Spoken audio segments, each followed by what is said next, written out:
PSC sewing teacher പരീക്ഷയ്ക്ക് തയ്യാറെടുക്കുന്ന എല്ലാവർക്കും വളരെ ഉപകാരപ്രദമായ ഒരു പുതിയ സീരീസുമായിട്ടാണ് നമ്മൾ എത്തിയിരിക്കുന്നത്. നമ്മുടെ 1000 എക്സ്ക്ലൂസീവ് ക്വസ്റ്റ്യൻസ് PDF വാങ്ങിയവർക്കും ഇതുവരെ വാങ്ങാൻ സാധിക്കാത്തവർക്കും ഒരുപോലെ സഹായകമാവുന്ന രീതിയിൽ ഈ 1000 ചോദ്യങ്ങളുടെയും വിശദമായ എക്സ്പ്ലനേഷൻ വീഡിയോസ് പാർട്ടായി നമ്മുടെ യൂട്യൂബ് ചാനലിൽ അപ്ലോഡ് ചെയ്യുന്നതായിരിക്കും. ഓരോ ചോദ്യത്തിൻ്റെയും ശരിയായ ഉത്തരവും അതിൻ്റെ വിശദീകരണവും പരീക്ഷയിൽ ശ്രദ്ധിക്കേണ്ട പ്രധാന പോയിന്റുകളും വളരെ ലളിതമായി മലയാളത്തിൽ അവതരിപ്പിക്കുന്നതായിരിക്കും. പരീക്ഷയ്ക്ക് മുമ്പായി ഈ 1000 ചോദ്യങ്ങളുടെയും എക്സ്പ്ലനേഷൻ സീരീസ് പൂർത്തിയാക്കുകയാണ് നമ്മുടെ ലക്ഷ്യം. അതിനാൽ ഓരോ ക്ലാസ്സും നഷ്ടപ്പെടുത്താതെ കൃത്യമായി ഫോളോ ചെയ്യുക.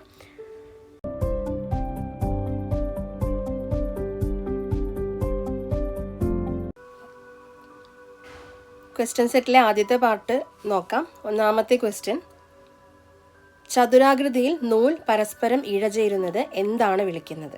ചതുരാകൃതിയിൽ നൂൽ പരസ്പരം ഇഴചേരുന്നത് എന്താണ് വിളിക്കുന്നത്? കറക്റ്റായിട്ടുള്ള ഉത്തരം എന്താണ്? നെയ്ത്ത്, അതായത് വീവിങ്. നെയ്ത്ത് അല്ലെങ്കിൽ വീവിങ് എന്നത് എന്താണെന്ന് നോക്കാം. ഇതൊരു പ്രോസസ്സാണ് അല്ലേ. അതായത് 2 സെറ്റ് നൂലുകൾ, വാർപ്പ് നൂലാണെങ്കിൽ നീളത്തിൽ പോകുന്ന നൂലാണ്, ഒപ്പം വെഫ്റ്റ് ആണെങ്കിൽ കുറുകെ പോകുന്ന നൂലാണ്. ഇവ തമ്മിൽ ചതുരാകൃതിയിൽ, അതായത് റൈറ്റ് ആംഗിളിൽ ഇഴ ചേർത്ത് ഒരു ഫാബ്രിക് നിർമ്മിക്കുന്ന രീതിയാണ് നമ്മൾ വീവിങ് എന്ന് പറയുന്നത്. ഈ രീതിയിൽ നൂല് 90 ഡിഗ്രി ആംഗിളിൽ ഇൻ്റർസെക്റ്റ് ചെയ്യുന്നു. അത് 90 ഡിഗ്രി ആംഗിളിലാണ് ഇൻ്റർസെക്റ്റ് ചെയ്യുന്നത്. അതുകൊണ്ടാണ് ചോദ്യത്തിൽ നമ്മൾ ചതുരാകൃതിയിൽ എന്ന് പറഞ്ഞിരിക്കുന്നത്. അതായത് സ്ക്വയർ പാറ്റേൺ അല്ല, റൈറ്റ് ആംഗിൾ സ്ട്രക്ചർ എന്നാണ് ഇവിടെ ഉദ്ദേശിക്കുന്നത്. ക്വസ്റ്റ്യൻ നമ്പർ 2 നോക്കാം. താൽക്കാലിക സ്റ്റിച്ച് ഏതാണ്? ഉത്തരം എന്താണ്? അസമമായ ബാസ്റ്റിംഗ്, അതായത് അൺഈവൻ ബാസ്റ്റിംഗ്.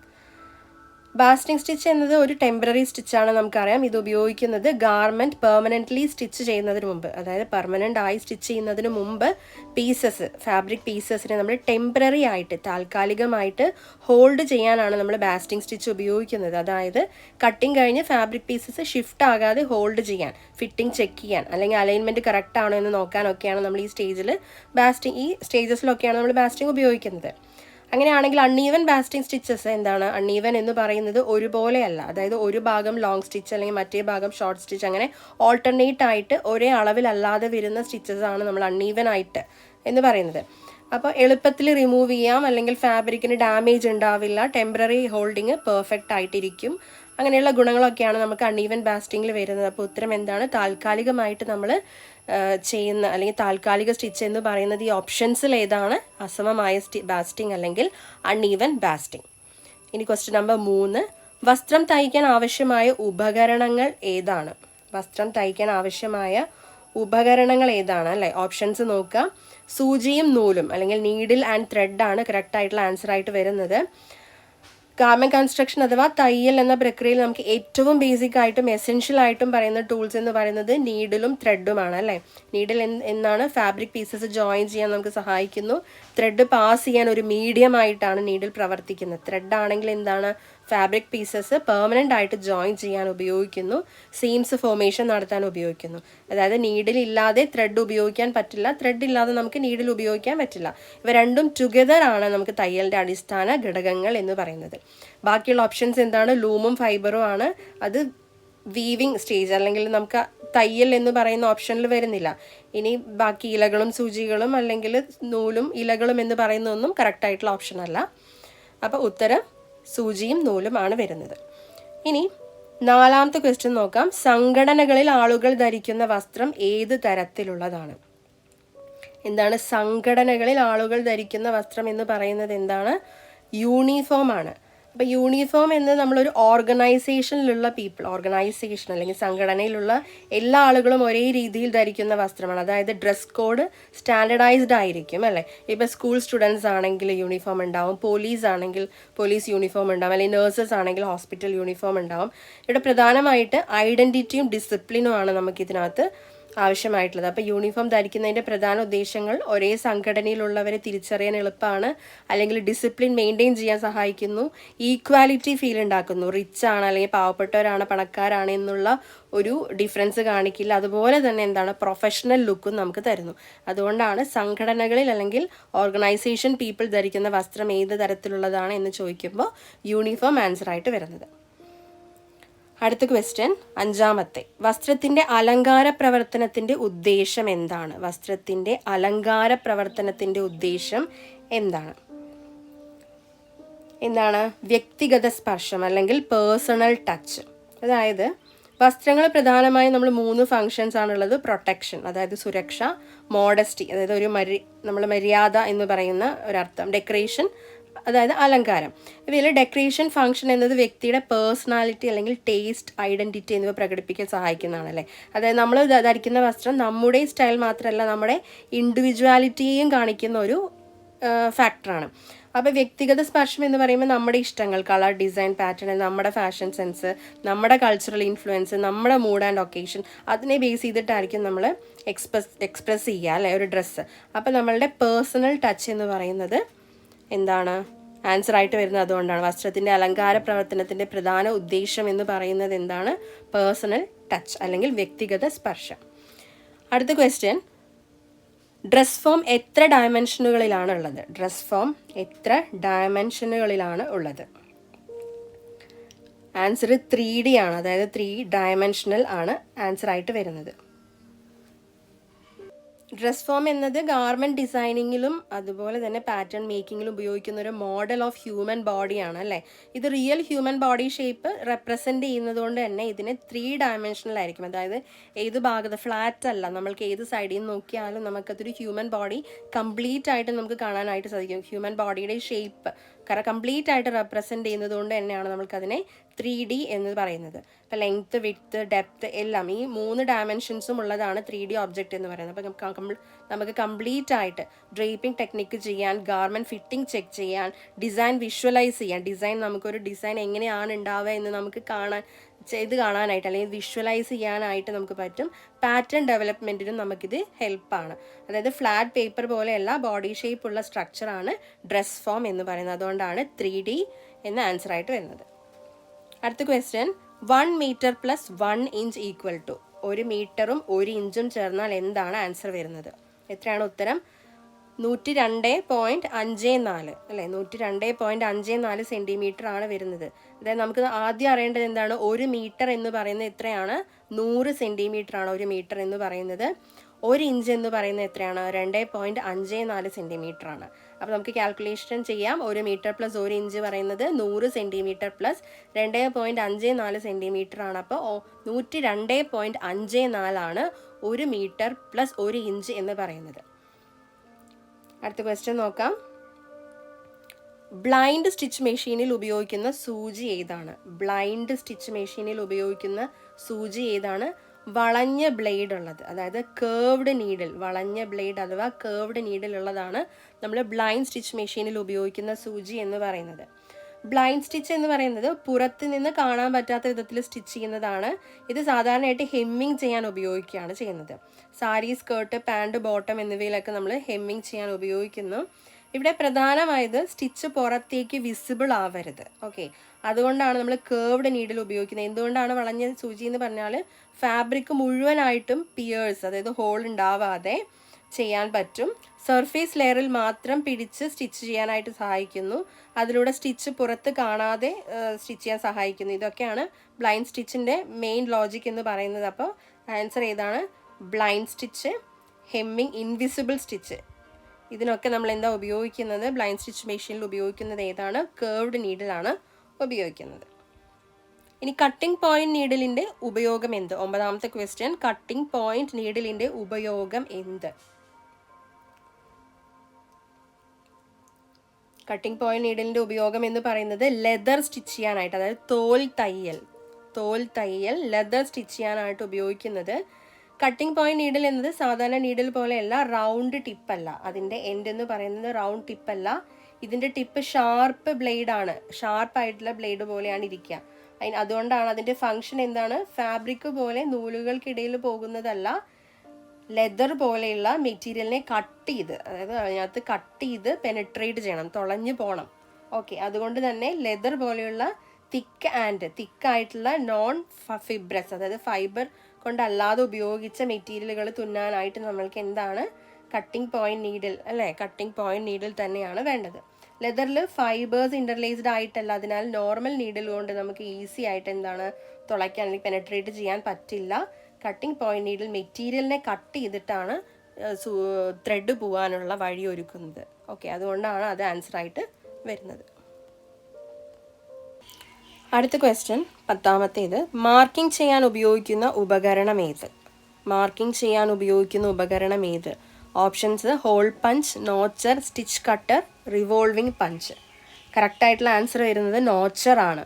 മാർക്കിംഗ് ടൂൾസ് എന്ന് പറയുന്നത് പാറ്റേൺ മേക്കിങ്ങിലും കട്ടിങ്ങിലും വളരെ പ്രധാനപ്പെട്ടിട്ടുള്ളതാണ്. നമുക്കറിയാം ഫാബ്രിക് പീസസ് ശരിയായി ജോയിൻ ചെയ്യാൻ വേണ്ടി അലൈൻമെൻറ്റ് കറക്റ്റ് ആക്കാൻ സെർട്ടൈൻ പോയിൻറ്റ്സ് അല്ലെങ്കിൽ പ്രത്യേകം ചില പോയിൻറ്റ്സ് മാർക്ക് ചെയ്യേണ്ടത് നമുക്ക് അനിവാര്യമാണ് അല്ലേ. അപ്പം അങ്ങനെയുള്ള അവസരങ്ങളിലാണ് നമ്മൾ നോച്ചർ ഉപയോഗിക്കുന്നത്. നോച്ചർ എന്നത് ഫാബ്രിക്കിൻ്റെ എഡ്ജിൽ ചെറിയ വി ഷേപ്പിലുള്ള കട്ട്, അതിനെയാണ് നമ്മൾ നോച്ച് എന്ന് പറയുന്നത്. വി ഷേപ്പിലുള്ള കട്ട് ഉണ്ടാക്കുന്ന ടൂളാണ് ഈ നോച്ചർ. ഇവിടെ സീം ജോയിനിങ്, സീംസ് തമ്മിൽ ജോയിനിങ് ചെയ്യുന്ന പോയിൻറ്റ്സ് നമുക്ക് ഈസി ആയിട്ട് തിരിച്ചറിയാൻ പറ്റും. പാറ്റേൺ മാച്ചിങ് കറക്റ്റ് ആക്കും, പാറ്റേൺസ് തമ്മിൽ മാച്ച് ആക്കാൻ നമുക്ക് മാച്ചിങ്സ് കറക്റ്റ് ആക്കാൻ നമുക്ക് ഈ നോച്ചസ് കണ്ടാൽ തിരിച്ചറിയാൻ പറ്റും. ഗാർമെൻറ്റ് പീസസ്, നമ്മൾ ഗാർമെൻറ്റ് പീസസ് തമ്മിൽ മാറി പിടിപ്പിക്കാൻ, മിസ്പ്ലേസ് ആവാതിരിക്കാൻ, നമ്മൾ ജോയിൻ ചെയ്യുമ്പോൾ ഇപ്പോൾ സ്ലീവ് ജോയിൻ ചെയ്യുമ്പോൾ ഷോൾഡേഴ്സ് ഫ്രണ്ടും ബാക്കും മാറി പോവാതിരിക്കാൻ, അല്ലെങ്കിൽ ഫ്രണ്ട് ആം ഹോളും ബാക്ക് ആം ഹോളും മാറി പോവാതിരിക്കാനൊക്കെ നമുക്ക് മിസ്പ്ലേസ്മെൻ്റ് ആവാതിരിക്കാനൊക്കെയാണ് നമ്മൾ നോച്ചസ് ഉണ്ടാക്കുന്നത്. അപ്പോൾ അതിനാണ് നമ്മൾ നോച്ചർ അറ്റാച്ച് ചെയ്യുന്നത്. ഇപ്പോൾ സ്ലീവ് അറ്റാച്ച് ചെയ്യുമ്പോൾ നമുക്ക് ഫ്രണ്ടും ബാക്കും ഇൻഡിക്കേഷൻ ചെയ്യാനായിട്ടൊക്കെ നമുക്ക് നോച്ചസ് ചെയ്യാനായിട്ട് പറ്റും. അടുത്ത ക്വസ്റ്റ്യൻ, ടെംപ്ലേറ്റ് കട്ട് ചെയ്യാൻ ഉപയോഗിക്കുന്ന സിസർ. ടെംപ്ലേറ്റ് കട്ട് ചെയ്യാനായിട്ട് ഉപയോഗിക്കുന്ന സിസർ ഏതാണ്? ഓപ്ഷൻസിൽ ഏതാണ്? Button hole, pinking, pattern scissor, hand scissor. Answer ഏതാണ്? പാറ്റേൺ സിസേഴ്സ് ആണ് അല്ലേ. പാറ്റേൺ കട്ടിങ് ഗാർമെൻറ്റ് കൺസ്ട്രക്ഷനിലെ വലിയൊരു പ്രധാനപ്പെട്ടൊരു ഘടകമാണ് പാറ്റേൺ കട്ടിങ് എന്ന് പറയുന്നത്. പേപ്പർ പാറ്റേൺ അല്ലെങ്കിൽ ടെംപ്ലേറ്റ് ക്ലീൻ ആയിട്ട് എക്സാക്ട് ഷേപ്പിൽ കട്ട് ചെയ്യാനായിട്ട് നമുക്ക് എന്താണ് ആവശ്യം? പാറ്റേൺ സിസേഴ്സ് ആവശ്യമാണ്. ഷാർപ്പ് ബ്ലേഡ്സ് ആണ്, അതുപോലെ സ്മൂത്ത് ആയിട്ടുള്ള കട്ടിങ് ആണ്. നമുക്ക് ഈസി ആയിട്ട് പേപ്പേഴ്സ് കട്ട് ചെയ്യാനായിട്ട് ഇത് യൂസ് ചെയ്യാൻ പറ്റും. ഇനി പാറ്റേൺ അക്യുറേറ്റ് ആയിട്ട് കട്ട് ചെയ്യുന്നത് കൊണ്ടുള്ള ഗുണം എന്താണ്? ഫിറ്റിംഗ് കറക്റ്റ് ആവും, അല്ലെ ഗാർമെൻറ്റ് ഫിറ്റിംഗ് കറക്റ്റ് ആവും. അതുപോലെ തന്നെ ചെറിയ മിസ്റ്റേക്സ് പോലും ഗാർമെൻറ്റ് ഷേപ്പിനെ നമ്മളെ അഫക്റ്റ് ചെയ്യും. അപ്പം അതുകൊണ്ടാണ് നമ്മൾ ടെംപ്ലേറ്റ് കട്ട് ചെയ്യാനായിട്ട് എന്തുപയോഗിക്കുന്നു? പാറ്റേൺ സിസർ ഉപയോഗിക്കുന്നു എന്ന് പറയുന്നത്. അടുത്ത ക്വസ്റ്റ്യൻ, പ്രകൃതിദത്ത വസ്ത്രങ്ങൾ ഉണ്ടാക്കാൻ ഉപയോഗിക്കുന്ന മെറ്റീരിയൽ. പ്രകൃതിദത്ത വസ്ത്രങ്ങൾ ഉണ്ടാക്കാൻ ഉപയോഗിക്കുന്ന മെറ്റീരിയൽ ഓപ്ഷൻസിൽ ഏതാണ്? ഫൈബേഴ്സ് ആണ്. ടെക്സ്റ്റൈൽ മെറ്റീരിയൽസിൻ്റെ അടിസ്ഥാന ഘടകമാണെന്ത്? ഫൈബേഴ്സ് അഥവാ നാരുകൾ എന്ന് പറയുന്നത്. ഇവയെ യാണാക്കി അല്ലെങ്കിൽ നൂലാക്കി മാറ്റി പിന്നീട് ഫാബ്രിക്കായി നിർമ്മിക്കുകയാണ് നമ്മൾ ചെയ്യുന്നത്. ഇനി നാച്ചുറൽ ഫൈബേഴ്സ് ആണ് എന്താണ് പ്രകൃതിയിൽ നിന്ന് നമുക്ക് ലഭിക്കുന്ന ഫൈബേഴ്സ് എന്ന് പറയുന്നത് അല്ലേ. അപ്പോൾ ഓപ്ഷൻസിലെ ഏതാണ്? ഫൈബേഴ്സ് ആണ് ആൻസർ ആയിട്ട് വരുന്നത്. അടുത്ത ക്വസ്റ്റ്യൻ, നെയ്പ് ടു വേസ്റ്റ് അളവിൻ്റെ അബ്രീവിയേഷൻ. നെയ്പ് ടു വേസ്റ്റ് അളവിൻ്റെ അബ്രീവിയേഷൻ എന്താണ്? നെയ്പ് ടു വേസ്റ്റ് അളവിൻ്റെ അബ്രീവിയേഷൻ എന്താണ്? NW ആണ് നെയ്പ് ടു വേസ്റ്റ് എന്ന് പറയുന്നത്. കഴുത്തിൻ്റെ പിൻഭാഗം ബാക്ക് ഓഫ് നെക്ക് മുതൽ അരഭാഗം വേസ്റ്റ് വരെയാണ്. അതായത് നെക്കിൻ്റെ ബാക്ക് മുതൽ വേസ്റ്റ് വരെയുള്ള അളവ് ഉള്ള ലെങ്ത് മെഷർമെൻ്റ് ആണ് നമ്മൾ ഈ നെയ്പ് ടു വേസ്റ്റ് എന്ന് പറയുന്നത്.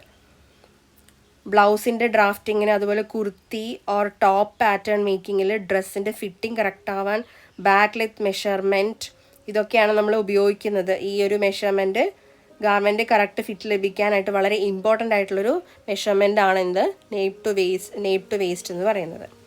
അടുത്ത ക്വസ്റ്റ്യൻ, വലതു മുതൽ ഇടത്തേക്ക് തയ്ക്കുന്ന സ്റ്റിച്ച് ഏത്? വലതു മുതൽ ഇടത്തേക്ക് തയ്ക്കുന്ന സ്റ്റിച്ച് ഏതാണ്? ഓപ്ഷൻസ് നോക്കുക. താൽക്കാലിക സ്റ്റിച്ച്, അതായത് ടെമ്പററി സ്റ്റിച്ച്, സ്ഥിര സ്റ്റിച്ച്, എംബ്രോയ്ഡറി, അലങ്കാര സ്റ്റിച്ച്. ഇതിന് 14ാമത്തെ ക്വസ്റ്റ്യൻ ആണ് കേട്ടോ. ഇത് 14ാമത്തെ ക്വസ്റ്റ്യൻ. ഓപ്ഷൻ കറക്റ്റ് ആൻസർ വരുന്നത് താൽക്കാലിക സ്റ്റിച്ച് അഥവാ ടെമ്പററി സ്റ്റിച്ച്. ടെമ്പററി സ്റ്റിച്ച് നമ്മൾ നേരത്തെ ഒരു ക്വസ്റ്റ്യനിൽ പറഞ്ഞു അല്ലേ. ബാസ്റ്റിംഗ് സ്റ്റിച്ച് സാധാരണയായിട്ട് നമ്മൾ റൈറ്റ് ടു ലെഫ്റ്റ് ഡയറക്ഷനിലാണ് ചെയ്യുന്നത്. റൈറ്റ് ടു ലെഫ്റ്റ്, അതായത് വലത് മുതൽ ഇടത്തേക്ക്. ഇത് പെർമനൻ്റ് അല്ലാത്തത് കൊണ്ട് തന്നെ സ്റ്റിച്ചിങ്ങിൻ്റെ സ്പീഡ് കൂടുതലായിട്ട് വേണം, അതുപോലെ തന്നെ ഈസി ആയിട്ട് റിമൂവ് ചെയ്യാനും വേണം. അതുകൊണ്ടാണ് ഇങ്ങനെ ചെയ്യുന്നത്. ഇനി 15ാമത്തെ ക്വസ്റ്റ്യൻ. കോട്ടിൽ ഉപയോഗിക്കുന്ന ബട്ടൺ ഹോൾ ഏത്? കോട്ടിൽ ഉപയോഗിക്കുന്ന ബട്ടൺ ഹോള് ഏതാണ്? ഏതാണ്? ബൗണ്ട് ബട്ടൺ ഹോൾ ആണ് നമ്മൾ കോട്ടിൽ ഉപയോഗിക്കുന്നത്. ബൗണ്ട് ബട്ടൺ ഹോൾ എന്ന് പറഞ്ഞാൽ ഫാബ്രിക് സ്ട്രിപ്സ് ഉപയോഗിച്ച് നീറ്റായി ഫിനിഷ് ചെയ്യുന്ന ഒരു ഹൈ ക്വാളിറ്റി ബട്ടൺ ഹോൾ ആണ്. ഇത് സാധാരണയായിട്ട് കോട്ട്, ബ്ലേസേഴ്സ്, ജാക്കറ്റ്സ് പോലുള്ള സ്ട്രക്ചേർഡ് ആയിട്ടുള്ള ഗാർമെൻറ്റ്സിലാണ് നമ്മൾ ഉപയോഗിക്കുന്നത്.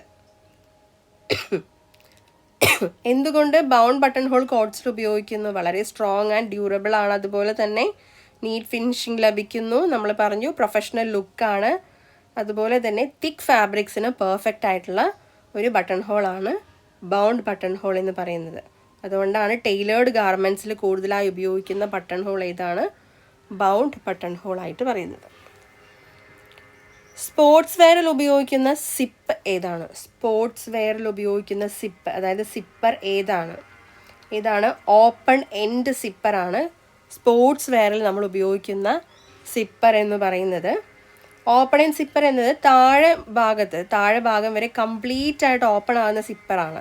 എവിടെയും നമ്മൾക്ക് സിപ്പ് വന്ന് എൻഡ് ആവില്ല. അത് നമുക്ക് കംപ്ലീറ്റ് ആയിട്ട് ഓപ്പൺ ചെയ്യാം. അതായത് സിപ്പ് ഫുള്ളായിട്ട് തുറന്നാൽ ഗാർമെൻറ്റിൻ്റെ രണ്ട് ഭാഗങ്ങളും കംപ്ലീറ്റ് ആയിട്ട് സെപ്പറേറ്റ് ആവും. ഇപ്പോൾ ഫ്രണ്ട് ഭാഗമാണെങ്കിൽ നമ്മൾ സിപ്പർ ഓപ്പൺ ചെയ്താൽ രണ്ട് സൈഡും കംപ്ലീറ്റ് ആയിട്ട് ഓപ്പൺ ആവും. ഇത് സ്പോർട്സ് വെയറിൽ എന്താണ് കൂടുതലായി ഉപയോഗിക്കുന്നത് എന്ന് പറഞ്ഞാൽ ഈസി ആയിട്ട് വെയർ ചെയ്യാൻ, അതുപോലെ ഈസി ആയിട്ട് റിമൂവ് ചെയ്യാൻ ഫ്രണ്ട് ഓപ്പൺ ഗാർമെൻറ്റ്സിലാണ് നമ്മളിത് കൂടുതലായിട്ട് ഉപയോഗിക്കുന്നത്. ജാക്കറ്റ്സ്, ഹുഡീസ് പോലെയുള്ള ഗാർമെൻറ്റ്സിൽ പെർഫെക്റ്റ് ആയിട്ട് ഉപയോഗിക്കും.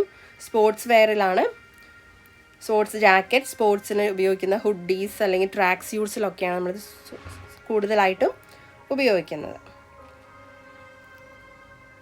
ഇനി 17ാമത്തെ ക്വസ്റ്റ്യൻ, പിൻടക്ക് ചെയ്യാൻ ഉപയോഗിക്കുന്ന അറ്റാച്ച്മെൻറ്റ്.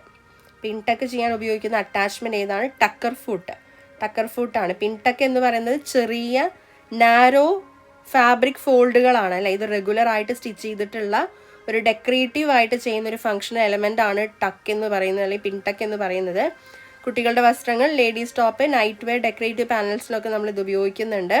പിൻടക്ക് നീറ്റായിട്ടും ഈവനായിട്ടും ചെയ്യേണ്ടത് അതാണ് അതിൻ്റെ ഒരു പ്രത്യേകത എന്ന് പറയുന്നത്. ആക്യുറസിയാണ് അതിൻ്റെ ഒരു പ്രത്യേകത എന്ന് പറയുന്നത്. അപ്പോൾ അതിന് നമുക്ക് നിർബന്ധമായിട്ടും എന്താണ്? ടക്കർ ഫുട്ട് ആവശ്യമാണ്.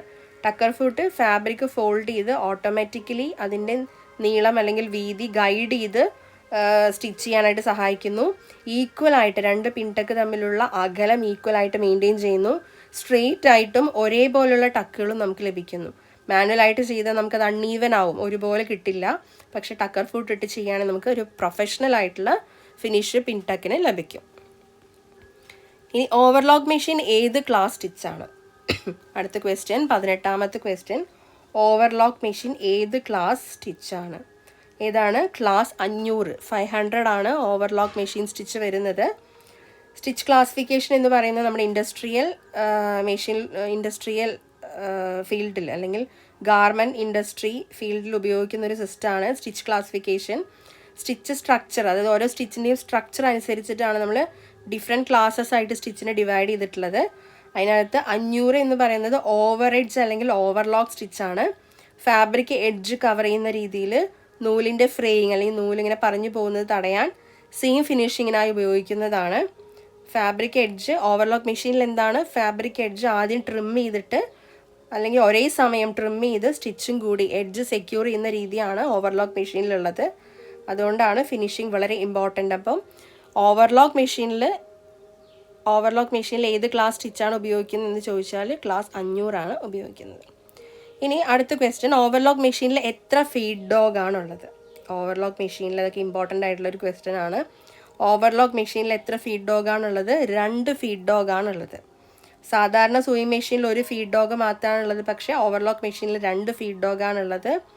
ഓവർലോക്ക് മെഷീനിൽ വേറെ ഒരു ടൈപ്പ് ഡിഫറൻഷ്യൽ ഫീഡ് സിസ്റ്റം ആണല്ലേ. അതായത് ഫ്രണ്ട് ഫീഡ് ഡോഗും റിയർ ഫീഡ് ഡോഗും. 2 ഫീഡ് ഡോഗുകൾ ഏതൊക്കെയാണ്? ഫ്രണ്ട് ഫീഡ് ഡോഗും റിയർ ഫീഡ് ഡോഗും ആണ്. ഇത് രണ്ടും ഡിഫറെൻറ്റ് സ്പീഡിലാണ് മൂവ് ചെയ്യുന്നത്. രണ്ടിനും 2 സ്പീഡാണുള്ളത്. ഫാബ്രിക് സ്ട്രെച്ചിങ് പ്രിവെൻ്റ് ആവാൻ, അതുപോലെ തന്നെ നിറ്റഡ് ഫാബ്രിക്സ് സ്മൂത്ത് ആയിട്ടൊക്കെ സ്റ്റിച്ച് ചെയ്യാനും നമുക്കിതൊക്കെ ഫാബ്രിക് പക്കറിങ് ഒക്കെ അവോയ്ഡ് ചെയ്യാൻ പറ്റും 2 ഫീഡ് ഡോഗ് ഉണ്ടെങ്കിൽ. നിറ്റ് ഫാബ്രിക് സ്റ്റിച്ച് ചെയ്യുമ്പോൾ ഫാബ്രിക് സ്ട്രെച്ച് ആവാതെ ഒക്കെ സ്മൂത്ത് ഫിനിഷിങ് കിട്ടാനൊക്കെ നമുക്കിത് ഹെൽപ്പ് ആവും. അതുപോലെ അടുത്ത ക്വസ്റ്റ്യൻ, ഓയിൽ ലെവൽ കാണിക്കുന്നത്, ഒരു മെഷീനിൽ ഓയിൽ ലെവൽ കാണിക്കുന്നത് ഏതാണ്? ഉത്തരം സൈഡ് ഗ്ലാസ്. സൈഡ് ഗ്ലാസ് ആണ്. ഇൻഡസ്ട്രിയൽ സൂയിങ് മെഷീനിൽ ഓയിലിംഗ് അല്ലെങ്കിൽ ലൂബ്രിക്കേഷൻ വളരെ ഇമ്പോർട്ടൻ്റ് ആയിട്ടുള്ള ഒരു കാര്യമാണ്. അപ്പോൾ മെഷീൻ സ്മൂത്തായി വർക്ക് ചെയ്യാനായിട്ട് നമുക്ക് ഓയിൽ ലെവൽ കറക്റ്റായിട്ട് എപ്പോഴും ഉണ്ടായിരിക്കണം. സൈഡ് ഗ്ലാസ് എന്ന് പറയുന്നത് ട്രാൻസ്പാരൻ്റ് ആയിട്ടുള്ളൊരു വിൻഡോ പോലെ മെഷീനിൽ കാണുന്ന ഒരു പാർട്ടാണ്. ഓയിൽ ലെവൽ നമുക്ക് പുറത്ത് നിന്ന് തന്നെ, ഔട്ട്സൈഡിൽ നിന്ന് തന്നെ കാണാനായിട്ട് സഹായിക്കുന്നു. ഓയിൽ ലെവൽ എങ്ങനെയാണ്, എത്രയാണ് ഉള്ളത്, അല്ലെങ്കിൽ മെഷീനിൻ്റെ ഡാമേജ് അവോയ്ഡ് ചെയ്യാൻ വേണ്ടിയിട്ട് ഓയിൽ ലെവൽ മെയിൻറ്റെയിൻ ചെയ്യാനായിട്ട് നമുക്ക് ഇത് ഭയങ്കര ഹെൽപ്ഫുൾ ആയിട്ടുള്ളൊരു ഭാഗമാണ്. അടുത്ത ക്വസ്റ്റ്യൻ, ഗ്യാതറിങ് ചെയ്യാൻ ഉപയോഗിക്കുന്ന അറ്റാച്ച്മെൻറ്റ് ഏതാണ്? Foot attachment. ഗ്യാതറിങ് ഫൂട്ട് അല്ലേ? ഗ്യാതറിങ് ചെയ്യാനായിട്ട് ഉപയോഗിക്കുന്ന അറ്റാച്ച്മെൻറ്റ് ഗ്യാതറിങ് ഫൂട്ട് അറ്റാച്ച്മെൻ്റ് ആണ്. ഗ്യാതറിങ് എന്ന് പറഞ്ഞാൽ നമുക്കറിയാം, ഫാബ്രിക്കിനെ ചെറിയ പ്ലീറ്റ്സ് പോലെ ചുരുക്കി അതിൻ്റെ ഒരു ഡെക്കറേറ്റീവ് എഫക്റ്റ് കൊടുക്കുന്ന ഒരു പേർപ്പസാണ് ഈ ഗ്യാതറിങ് എന്ന് പറയുന്നത്. ഇതിൽ സ്കേർട്ട്, ഫ്രോക്ക്, സ്ലീവ്സ് തുടങ്ങിയവയിലൊക്കെയാണ് നമ്മൾ സാധാരണയായിട്ട് ഗ്യാതറിങ് ചെയ്യുന്നത്. ഗ്യാതറിങ് ചെയ്യാൻ നമുക്ക് സ്പെഷ്യൽ ആയിട്ടുള്ളൊരു ഗ്യാതറിങ് ഫൂട്ട് അത്യാവശ്യമായിട്ടുള്ളൊരു കാര്യമാണ് അല്ലേ? മാനുവൽ ഗ്യാതറിങ് ചെയ്യുകയാണെങ്കിൽ നമ്മൾ എന്താ ചെയ്യുക? റണ്ണിങ് സ്റ്റിച്ച് കൊടുത്തിട്ട് പുള്ളി ഇത് ഗ്യാതറിങ് ചെയ്യാണ് നമ്മൾ ചെയ്യുന്നത്. പക്ഷെ അതിൽ ചിലപ്പോൾ അൺഈവൻ ആയിട്ടുള്ള ഗ്യാതറിങ് കിട്ടാം. പക്ഷേ നമ്മൾ ഗ്യാതറിങ് ഫൂട്ട് ഉപയോഗിച്ച് മെഷീനിൽ ചെയ്യുകയാണെങ്കിൽ നീറ്റ് ഫിനിഷിംഗ് ആയിട്ട് നമുക്ക് കിട്ടും. അടുത്ത ക്വസ്റ്റ്യൻ, മൾട്ടി പർപ്പസ് മെഷീൻ ഏത് എന്നാണ് ക്വസ്റ്റ്യൻ. ഉത്തരം സിഗ്സാഗ് മെഷീനാണ് multi purpose machine. Zigzag machine എന്ന് പറയുന്നത് സ്ട്രെയിറ്റ് സ്റ്റിച്ച് മാത്രമല്ല, പലതരത്തിലുള്ള സ്റ്റിച്ചസ് ചെയ്യാൻ കഴിയുന്നൊരു മൾട്ടി പർപ്പസ് മെഷീനാണ്. സ്ട്രെയിറ്റ് സ്റ്റിച്ച് ചെയ്യാം, സിഗ്സാഗ് സ്റ്റിച്ച് ചെയ്യാം, ബട്ടൺ ഹോൾ ചെയ്യാം, അതുപോലെ ഡെക്കറേറ്റീവ് സ്റ്റിച്ചസ് ചെയ്യാം, എഡ്ജ് ഫിനിഷിംഗ് ചെയ്യാം. അതായത് ഒരു മെഷീനിൽ തന്നെ പല ഫങ്ഷൻസ് ചെയ്യാൻ പറ്റും. Example elastic stitching, appliqué work, decorative design, button hole making ഒക്കെ നമുക്കിത് ഉപയോഗിച്ച് ചെയ്യാവുന്നതാണ്. അടുത്ത ക്വസ്റ്റ്യൻ, ഫോൾഡിങ്ങിനും ജോയിനിങ്ങിനും ഉപയോഗിക്കുന്നത് ഏതാണ്? Binder and folder. ഫോൾഡിങ്ങിനും ജോയിനിങ്ങിനും ഒരുപോലെ ഉപയോഗിക്കുന്നത് ബൈൻഡർ ആൻഡ് ഫോൾഡർ. ഗാർമെൻറ്റ് കൺസ്ട്രക്ഷനിൽ ഫോൾഡിങ് ഒപ്പം ജോയിനിങ് വളരെ പ്രധാനപ്പെട്ട പ്രോസസ്സ് തന്നെയാണ്. അത് നീറ്റായിട്ടും യൂണിഫോം ആയിട്ടും നമുക്ക് കിട്ടണം. സോ അതിനാണ് നമ്മൾ സ്പെഷ്യൽ അറ്റാച്ച്മെൻറ്റ് ഉപയോഗിക്കുന്നുണ്ട് മെഷീനിൽ. ഈ ബൈൻഡർ ആൻഡ് ഫോൾഡർ എന്താണ്? ഫാബ്രിക് എഡ്ജ് നീറ്റായിട്ട് ഫോൾഡ് ചെയ്യാൻ സഹായിക്കുന്നു. ഹെമ്മിങ്, എഡ്ജ് ഫോൾഡിങ്ങിനൊക്കെ ഇത് ഉപയോഗിക്കുന്നു. പക്ഷെ അതുപോലെ ബൈൻഡർ ആണെങ്കിൽ ഫോൾഡ് ചെയ്ത് എഡ്ജ് ജോയിൻ ചെയ്ത് സെക്യൂർ ചെയ്യാനും അതുപോലെ ബയാസ് ബൈൻഡിങ് അറ്റാച്ച് ചെയ്യുന്നതിനൊക്കെ നമുക്ക് ഉപയോഗിക്കാവുന്നതാണ്. രണ്ടും കമ്പൈൻ ആയിട്ട് ഫോൾഡിങ് പ്ലസ് ജോയിനിങ് വർക്ക് നമുക്ക് ചെയ്യാനായിട്ട് പറ്റും. അടുത്ത ക്വസ്റ്റ്യൻ, എഡ്ജ് ഫിനിഷിങ്ങിനുള്ള മെഷീൻ. അത് നമുക്ക് എല്ലാവർക്കും അറിയാവുന്നൊരു ക്വസ്റ്റ്യൻ ആണല്ലേ. എഡ്ജ് ഫിനിഷിങ്ങിന് ഉപയോഗിക്കുന്ന മെഷീൻ ഏതാണ്? Overlock machine. എഡ്ജ് ഫിനിഷിങ് എന്നത് ഫാബ്രിക്കിൻ്റെ എഡ്ജസ്, നൂലിങ്ങനെ ഫ്രേയിങ് ആവാതെ ഉരി പോവാതെ ഇരിക്കാൻ തടയുന്ന ഒരു പ്രോസസ്സാണ് എഡ്ജ് ഫിനിഷിംഗ് എന്ന് പറയുന്നത്. ഇത് ഓവർലോക്ക് മെഷീൻ ഉപയോഗിച്ച് നമുക്ക് എഡ്ജസ് ട്രിം ചെയ്ത് അതേസമയം നീറ്റായിട്ട് സ്റ്റിച്ച് ചെയ്ത് എഡ്ജ് കവർ ചെയ്യുന്ന രീതി ആണ് ഇതിനകത്ത് ചെയ്യുന്നത്. അടുത്ത ക്വസ്റ്റ്യൻ, ടെക്സ്റ്റൈൽ ഫിനിഷിങ്ങിന് ഉപയോഗിക്കുന്ന ഓവർലോക്ക് മെഷീൻ ഏതാണ്?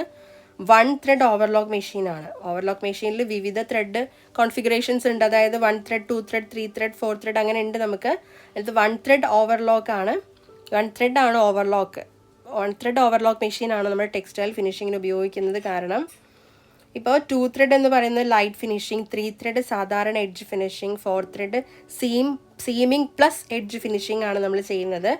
ടെക്സ്റ്റൈൽ പ്രോസസ് സ്റ്റേജിൽ ബേസിക് ഫിനിഷിംഗ് ആണ് നമുക്ക് വേണ്ടത്. അപ്പോൾ 1 ത്രെഡ് ഓവർലോക്ക് ആണ് നമ്മൾ ഉപയോഗിക്കുന്നത്.